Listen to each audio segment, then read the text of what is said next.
Hello guys, welcome back to my YouTube channel. जैसे कि हम विद्युत धारा वाला चैप्टर पढ़ रहे हैं तो उसी को आगे कंटिन्यू करते हुए आज हम देखेंगे किरचॉफ के नियम। तो देखिए किरचॉफ के हैं वो दो नियम होते हैं। पहला नियम है केसीएल का और दूसरा नियम है केवीएल का। तो सबसे पहले हम देखेंगे केसीएल मतलब किरचॉफ करंट लॉ। किरचॉफ का प्रथम नियम जिसे हम संधि का नियम भी कहते हैं और क्या कहते हैं, किरचॉफ करंट लॉ। क्या कहते हैं, किरचॉफ करंट लॉ, किरचॉफ धारा का नियम या फिर केसीएल का नियम। तो इसमें क्या होता है कि देखिए संधि बिंदु पर, संधि बिंदु क्या होता है जहां पे विद्युत धारा जैसे 1 2 3 4 या यानी कि 2 या 2 से ब्रांच मिलती है, 2 या 2 से शाखाएं जब विद्युत की मिलती है तो उसे हम क्या कहते हैं, संधि बिंदु कहते हैं। तो संधि बिंदु पर धाराओं का बीजगणितीय योग शून्य होता है। क्या होता है, संधि बिंदु पर धाराओं का बीजगणितीय योग शून्य होता है, यानी कि sigma I is equal to 0। ये अभी हम समझेंगे नीचे। देखिए जैसे ये कोई संधि बिंदु है O, यहाँ पे संधि बिंदु O है तो यहाँ पे आने वाली धारा I1। याद रखिए संधि बिंदु पर आने वाली जो धाराएं होती है, इनकमिंग जो होती है उन्हें हम लेते हैं पॉजिटिव, और जो आउटगोइंग होती है उन्हें हम लेते हैं नेगेटिव। तो यहाँ पे ये इनकमिंग है I1 और ये I2 आउटगोइंग है। तो यहाँ पे I1 I2 I3 I4 I5 I6 इन सभी का योग क्या होगा, 0 होगा। तो फर्स्ट पॉइंट हमारा क्लियर हो गया। और सेकंड पॉइंट देखिए कि संधि बिंदु पर इसे या अथवा भी बोल सकते हैं। या तो आप ये लिखो एग्जाम में या फिर ये लिखो, लेकिन अगर एग्जाम में थ्योरी में पूछेगा तो आपको सब लिखना है। न्यूमेरिकल सॉल्व करने के लिए दोनों ही तरीके से कर सकते हैं। तो संधि बिंदु पर आने वाली धारा इज इक्वल टू संधि बिंदु से दूर जाने वाली धारा, और संधि बिंदु पर जो आती है उन्हें पॉजिटिव लेते हैं, संधि बिंदु से दूर जाती है उन्हें नेगेटिव लेते हैं, मैंने अभी बताया।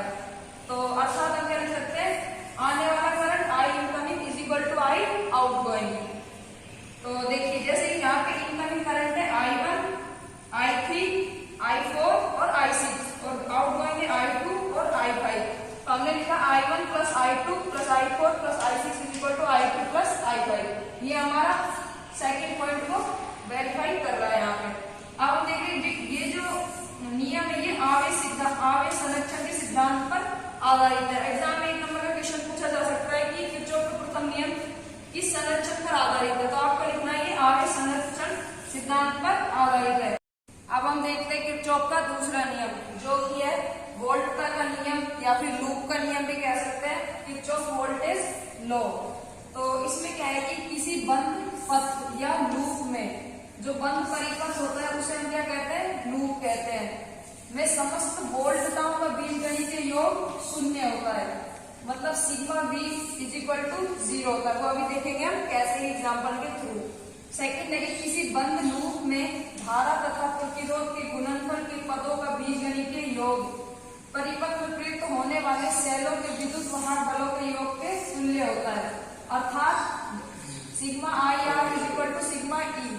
ओम के नियम से हम जानते हैं V बराबर क्या होता है, आई आर होता है। तो ये यहाँ पे आई आर क्या है, वोल्टेज है, तो sigma I R is equal to sigma E होता है। और ये जो नियम है ऊर्जा संरक्षण के नियम पर आधारित है।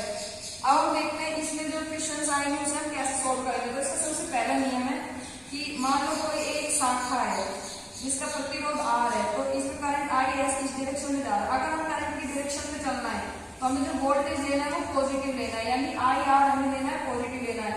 अगर करंट इसी डायरेक्शन में हम इसके विपरीत डायरेक्शन में आ रहे हैं, करंट के विपरीत डायरेक्शन में चल रहे हैं तो हमें वोल्टेज माइनस में लेना है, ऋणात्मक लेना है, आई आर माइनस का आई आर लेना है। और इसी प्रकार विद्युत वाहक बल है, नियम 2 है कि अगर विद्युत वाहक बल अगर हम इस डायरेक्शन में जा रहे हैं और हमारे सामने इसका पॉजिटिव आ रहा है, पॉजिटिव ध्रुवता पहले आ रही है तो हमें पॉजिटिव विद्युत वाहक बल लेना है। और अगर इस डायरेक्शन से हम आ रहे हैं, नेगेटिव ध्रुवता पहले आ रही है हमारे सामने, तो हमें नेगेटिव में विद्युत वाहक इलेक्ट्रोमोटिव फोर्स लेना है। अब हम देखते हैं इसका एक एग्जाम्पल। मान लीजिए एक क्वेश्चन है जिसमें A B C D एक लूप है।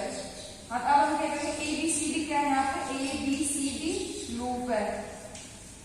तो इस लूप में देखिए एक E1 एक बैटरी है और E2 एक बैटरी है। तो हमने जो लूप लिया इस डायरेक्शन में हमने लूप माना है, तो करंट भी इसी डायरेक्शन में फ्लो हो रहा है। तो हम सबसे पहले यहाँ से बिंदु B से चलना आरंभ करते हैं। तो सबसे पहले चलेंगे तो इसमें I करंट फ्लो 2 ओम है, तो यहाँ से क्या होगा IR1। फिर यहाँ से जाएंगे तो हमें नेगेटिव ध्रुवता सामने आएगी, तो यहाँ से -6 वोल्ट। फिर आगे बढ़ेंगे तो प्लस I, इसी डायरेक्शन में करंट फ्लो हो रहा है, तो यहाँ से हो जाएगा IR2 और इधर -3 हो जाएगा, क्योंकि हमारे सामने नेगेटिव सिरा पहले आ रहा है, नेगेटिव ध्रुवता आ रही है, इज 0। अब हमें यहाँ से क्या फाइंड करना I, तो R1 की वैल्यू 2 ओम और R2 की वैल्यू 3 ओम, वो हमने यहाँ पे पुट की, तो I की वैल्यू आ गई 9/5 एम्पियर। मान लीजिए अगर हम इस लूप को ऐसे ना लेते, हम लूप को ऐसे लेते हैं, कैसे लेते हैं, लूप को ऐसे लेते हैं, तो हमारा क्या होता है, मान लीजिए हमें यहीं से चलना आरंभ करते हैं, तो हम ऐसे चलेंगे, करंट के विपरीत डायरेक्शन में चलेंगे, यानी कि यहाँ से हमारी इक्वेशन सबसे पहले हमारे सामने पॉजिटिव ध्रुवता आएगी, तो यहाँ पे हमें लिखना है प्लस का 3 वोल्ट, यहाँ पे लिख देती हूँ प्लस का 3 वोल्ट। उसके बाद यहाँ से चलेंगे, इसकी करंट के विपरीत डायरेक्शन में चल रहे हैं, करंट ऐसे फ्लो हो रहा है और हमें ऐसे, तो यहाँ पे क्या लिखेंगे माइनस का I और R2 की वैल्यू कितनी है 3 ओम। उसके बाद यहाँ पे फिर से पॉजिटिव आ रहा है, तो प्लस का 6 और यहाँ से आएंगे फिर करंट के विपरीत डायरेक्शन में, तो यहाँ से आएगा माइनस का I और 2 = 0। अब इसे सोल्व कर लेंगे इक्वेशन को, तो यहाँ से I और यहाँ से 6, यहाँ देखिए 9 = यहाँ से आ जाएगा 5I, तो I की वैल्यू आ जाएगी 9/5 एम्पियर, जो कि सेम ही I है। तो देखिए दोनों का आंसर सेम आया है यहाँ से। अभी हमने देखा था किरचॉफ का फर्स्ट नियम, तो उसका हमें न्यूमेरिकल देख लेते हैं।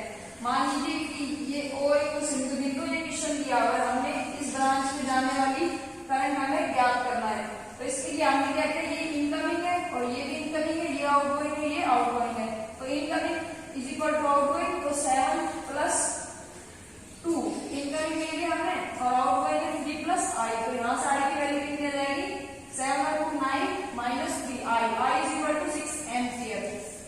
तो आज के लिए इतना ही। अगर वीडियो अच्छी लगे तो चैनल को सब्सक्राइब करें, वीडियो को लाइक करें, अपने दोस्तों में ज्यादा से ज्यादा शेयर करते हैं। मिलते हैं नेक्स्ट वीडियो में।